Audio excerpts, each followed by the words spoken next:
Hey family, and welcome back to my channel where we discuss how to optimize our work-life balance also while protecting our mental health.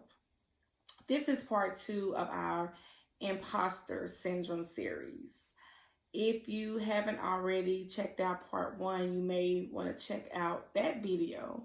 And that's where you will receive more of an insight on exactly what the imposter syndrome is and how we can begin to break down those false beliefs that plague us in dealing with that syndrome.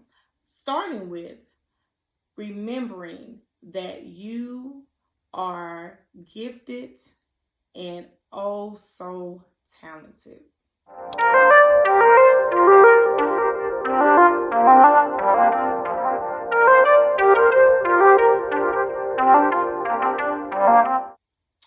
But for today, we're just going to jump in and we're going to discuss or remind ourselves how important and extremely valuable we are.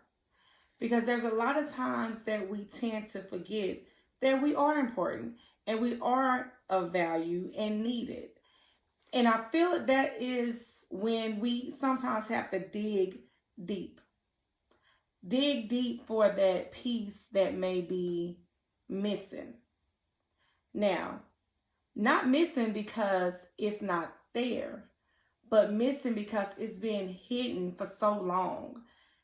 Things over our lives tend to weigh us down, and before you know it, we start hiding some of our most precious tools deep within us that we even forget that they're there.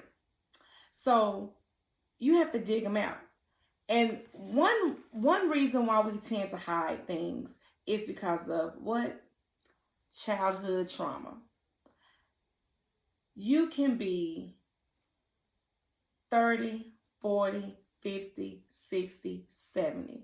It doesn't matter how old you are. It ranges from ages, race, anywhere. Childhood trauma, I don't want to say it attacks us, but it affects us all in different ways.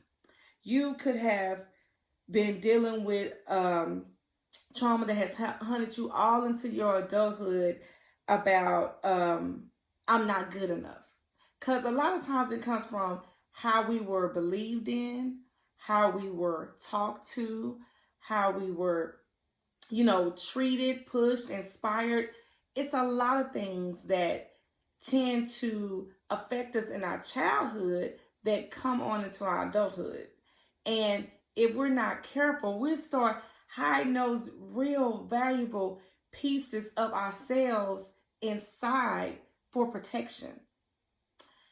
And we have to break away from that, leading into stages of dealing with the imposter syndrome of I'm not good enough. I really don't know as much as they think I should know, or even as much as I think I know. Another thing is relationships. Bad relationships can destroy us at times, or at least we feel like they have destroyed us. You can be in a mentally abusive or physically abusive relationship that just tore you down.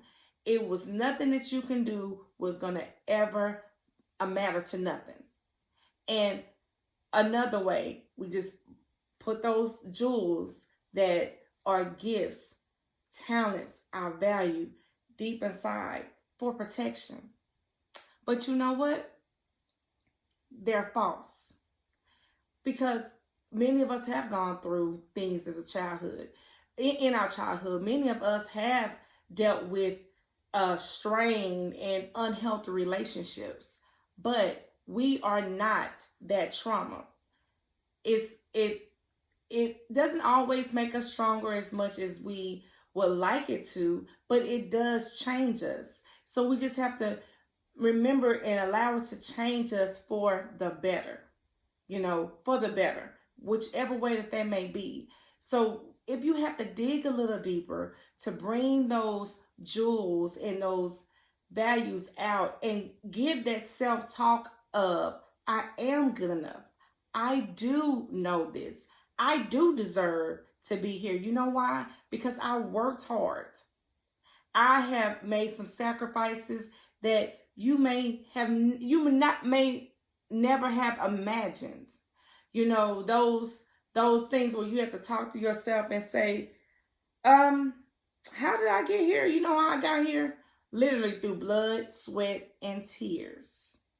And remind yourself, because that's what the imposter syndrome is. It's about those false beliefs that we instill on ourselves. Not necessarily what somebody else believes we are doing or believes that we have not done, but what we believe of ourselves. So you have to tell yourself, no, I am important. I do play a valuable role in this company. I am an asset to this organization. I do know and I can get to the next stage because I did work hard and put in the work and I did everything that I was supposed to do. And guess what? And if by any chance someone else is trying to put their false beliefs on you, you know what? You can dig deep within yourself and take those hidden jewels and say, no, I will not allow this. So I just want you to understand that you do deserve to be where you are. And if you are not where you want to be, that's okay. Continue to strive. Continue to do everything that you can to get to that next level. Because why? Let's go back to part 1. You are gifted and you are talented. Some of us may have more talents than others. It doesn't matter. You are gifted and talented in the way that God needs to use you. And you are important and you are valuable. No matter what you went through as a child, no matter what type of horrible relationships that you may have had to survive, you made it. You dug the trenches and you got it, and you're going to continue. We're going to continue. So if you haven't already, please subscribe below and go ahead and hit that notification bell, because I'm going to conclude this series that is true to my heart, as I said before, because I have struggled with this from time and time again, and I have to remind myself as well. But until next time, I love you all and peace.